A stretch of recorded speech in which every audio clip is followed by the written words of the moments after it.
Okay, Tennis Thomas here again, and in this video I'm going to describe serve. Uh, Now there's two basic types of serves. One is the flat serve and the other one is the spin serve. In the spin serve there's two different types of serves. One is the slice, one is the top. One has top spin on it and dives down into the court. The slice has a kind of a side spin and top spin. It goes this way, and it's a great advantage when you're serving into the deuce court because the ball will kick way out. So we've got the top spin and the slice under spin serves, and we have the flat serve. So first let's discuss the flat serve. The flat serve is basically just an arc right over your right arm. You want to hit it basically as high as you can, but you want to hit it just before you reach the top of the arc, okay? So I get into my trophy pose, my racket's going to drop, and I'm going to go high as I can over my right shoulder. And so that is the flat serve, and you want to get high as you can so you can get down into the court. You also want to put a bit of spin on it if you can. So if you hit it just slightly before you reach the peak, just slightly, just an inch or so, and you want to go kind of to the right when you hit it. So you're going to follow through a little bit out to the right, okay? And your racket's going to turn naturally because you're in the continental grip. So when I do this, I'm naturally on edge, and when I go up, I'm going to contact the ball and slightly go to the right, but I'm going to follow through about out there. This is the 140-mile-an-hour serve. So if you can do this and get 140 miles an hour out of your serve, you're going to win every game you ever play. But this is going to be your fastest serve, is the flat serve. It's also going to be a bit your least consistent because it doesn't have the angle into the court that the spin serves have, okay? So, but it's a good one to mix in, to do some flat and some spin serves. So now one major difference with the flat serve, major difference, is that with the flat serve, you're going to get into your trophy pose, you're going to drop and do this arc, but when you make contact, your shoulders are going to be facing your target, and so are your hips. When you make contact, your shoulders are going to be all the way open. And that's a major difference between the top spin serve and the slice serve and the flat serve. So that's the basic serve. It's probably the best one for you to start learning if you're a new to tennis. Okay, let's take a look at a professional flat serve, and we'll notice the difference between the flat and the spin serve. Notice that his toss goes right over his right shoulder. That gives him the maximum peak at hitting the ball at the very peak, the highest he can over his shoulder.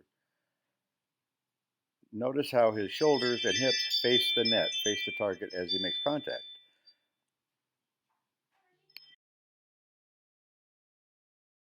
Okay, so here's the golden mean for the flat serve. It's basically an arc, and the ball is tossed over your right shoulder, and the arc goes right over your right shoulder. The wrist is laid back and snaps into the ball almost straight up and down at contact. So it's kind of a very basic, easy to do serve. Okay, here are a couple of good professional examples. Notice that when the racket is about a foot away from the ball, it's still cocked back. The wrist is still cocked back at about a 45-degree angle. And then at contact, it's almost straight up and down, not quite, because you want the ball to go a little bit up off the racket when it leaves the racket. You want a little bit of rise. And notice in this picture, the wrist is straight with the arm after contact. It doesn't collapse. So make sure you do that. Make sure you keep the wrist straight with the arm. Okay, here are some shots of Murray's flat serve. Notice just before it hits the ball, the racket is cocked back about 45 degrees. Then when he makes contact, you can see that the racket is almost straight with his arm, but not quite. But it never goes past straight with his arm. On his follow through, the racket is about straight with his arm. His wrist never collapses. So you want to be just cocked back about 45 degrees with your arm and your racket just before you hit the ball, and that gives you a lot of power, but don't overdo it. Don't collapse your wrist forward. Okay, here's the golden mean pattern for Murray's flat serve. Okay, so here's the golden mean pattern without the player, so you can just see what the racket is doing. It's just basically an arc, and any pronation that occurs, it occurs automatically because you have a continental grip. So all you want to do is make sure you hit that ball with the racket flat and straight up and down, and the racket will automatically pronate. So don't worry about the pronation. It happens with the continental grip. Okay, a few things to remember about the flat serve.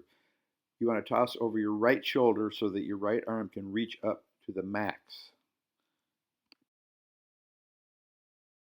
The golden mean is an arc, a real nice smooth arc.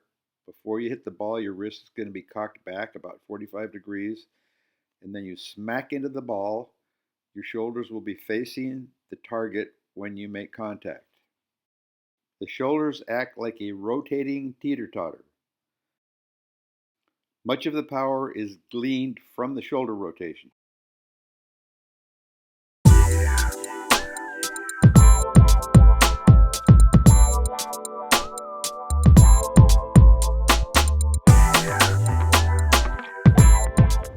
Okay, the second type of serve is the spin serve.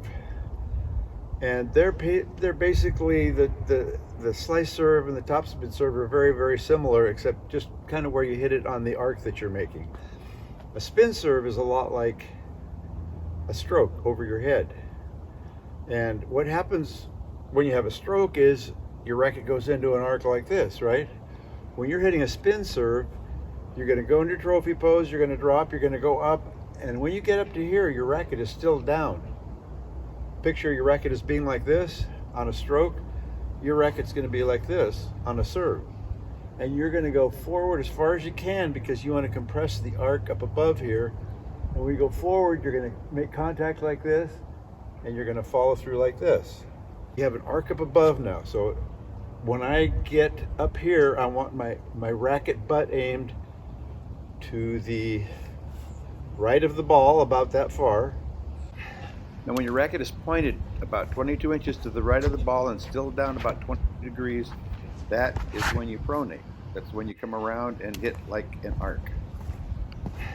And the racket is pointed 22 inches to the right of the contact point. My butt's going to be pointed right there. And now when I pronate, see, I've got that room. It's just, the ball's in a perfect position. I don't want to be pointing to the ball at all. I want to be pointing to the right of the ball. I'm going to go like this, make contact with the racket about a 45-degree angle, and then boom, I'm going to keep going up and out when I'm done, and my racket will turn over like this. Now when you're hitting a spin serve that is a slice, you want to cut across the ball, which means I'm just going to hit it a little later on the arc.